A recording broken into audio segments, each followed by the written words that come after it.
Number 2, okay? Never point the gun. Sinabi ko sa inyo na, hindi pwede makatutok sa tao ang baril. Pwede siya nakatutok kung nakalapag. Ikaw nang na ganyan, okay, pero pag hinawakan na talaga ng tao, never talaga makapoint sa mga bagay-bagay na delikado. Kahit sa refrigerator, kahit sa mga sakyanan, especially sa may buhay. Never point the gun into anything if you don't destroy. Ang dili ni mo point ang muscle. So ang muscle sa baril, lahat ng ito. Ang labasan ng bala, ito yung muscle. Tinama ko humawak, malayo ako sa trigger kasi mamaya may explain ko sa inyo. Bakit pinito ko paghawak. So kung pumutok to, may matamaan sa misa, wala.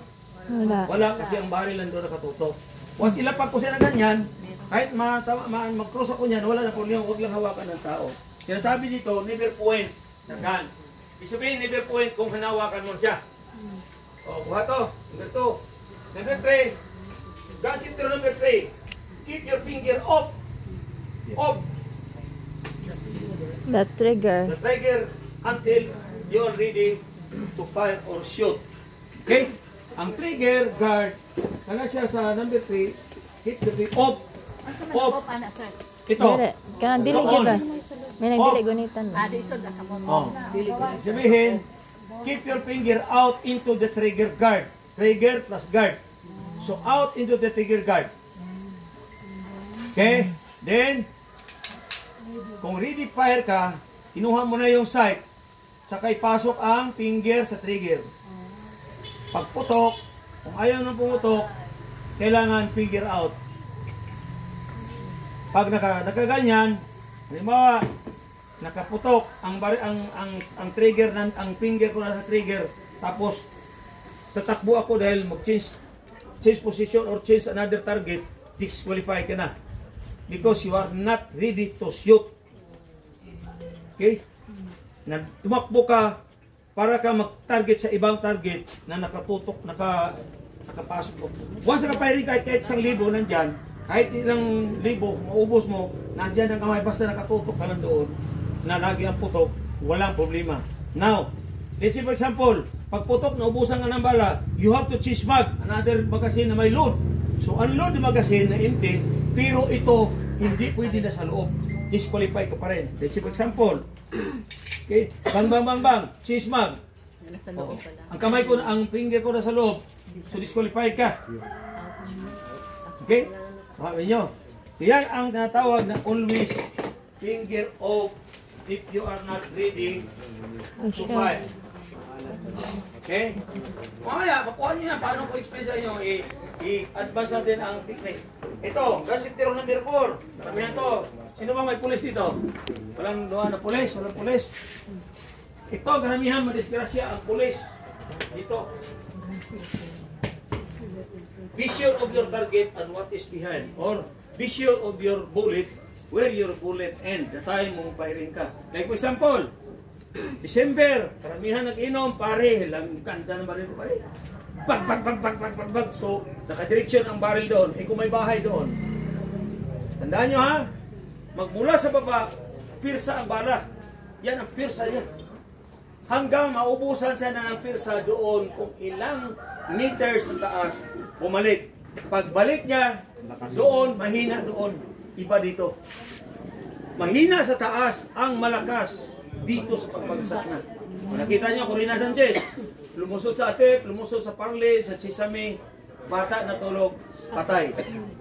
Ay bawal magpaputok ng paganyan kasi hindi mo alam kung saan ang what is behind or where your bullet end. Pagputok, halimbawa may mga ganyan.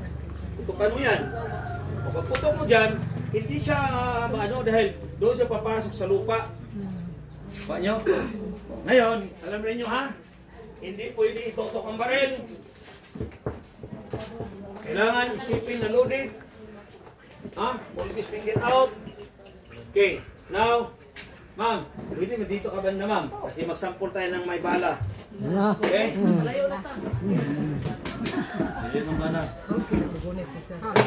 Kuha na ng bala.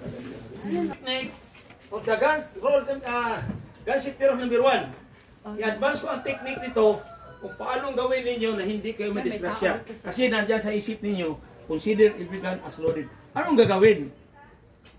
Para hindi siya maging loaded, para ma-clear. Okay?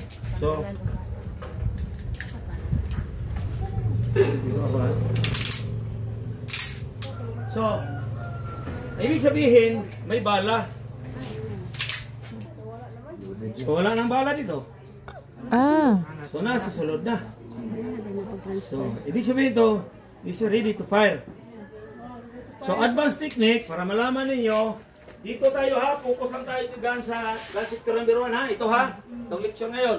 So, gun sector number 1, consider every gun as loaded. Ito, hindi lang sa consider, kundi totoo talaga may laman.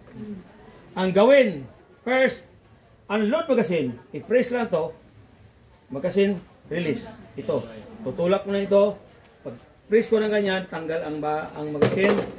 Remember always, never squeeze the trigger unless twice or more. Rock the slide. Ang ibig sabihin, ikasamo siya ng dalawa or more than sa dalawa bago ikalabit. Okay? 1. May bala, lumipad, wala. Cancel ang count sa 1. Back to 0. Pag nakasafety ba sir, ma-release mo pa rin. Hindi na. Hindi mo maka... Hindi na makasa. Ang i-release ko lang yun dahil papalabasin ko ang bala. Now, lumipad ang bala, forget sa 1, cancel. So again, 1, may lumipad, wala. Wala. O 2 or more. Then squeeze the trigger. Never squeeze the trigger. Kasi mayroong iba kasi,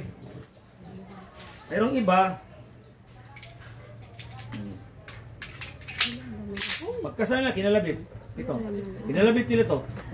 Ay. Putok. Sabi ko, tandaan ninyo pag may baril kayo, never squeeze the trigger. If you clear the gun, kasi consider the gun as loaded. Ang gawin natin para hindi loaded. So we clear the gun na wala siyang loaded. First, kung halimbawa nalimutan mo ang magazine na hindi mo na i-unload. Para walang disgrasya, sundin mo yung sinasabi ko, never squeeze the trigger unless twice or more rock the slide. Yara. Lumipad wala. Mayroon. Not counted.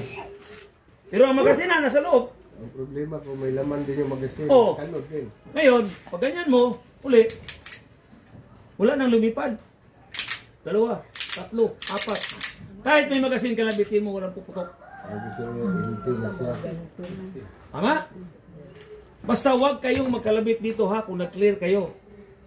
Ayun sa bahay, never talagang papasok ang kamay o triggerin nyo doon sa trigger unless kung hindi na-clear ng 2 or 3 or more. Rock the slide, twice or more. Never na hawakan mo ang trigger, ang hammer, i-release, bawal yan. Not clear. Rock the slide, hammer down by squeezing the trigger, hindi yung hawakan.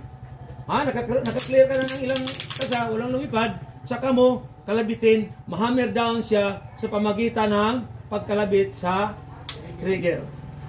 It's clear. Kahit clear na siya, pag ibinigay mo to sa kaibigan mo, ganyan or ganito. Okay? Now, dito naman tayo.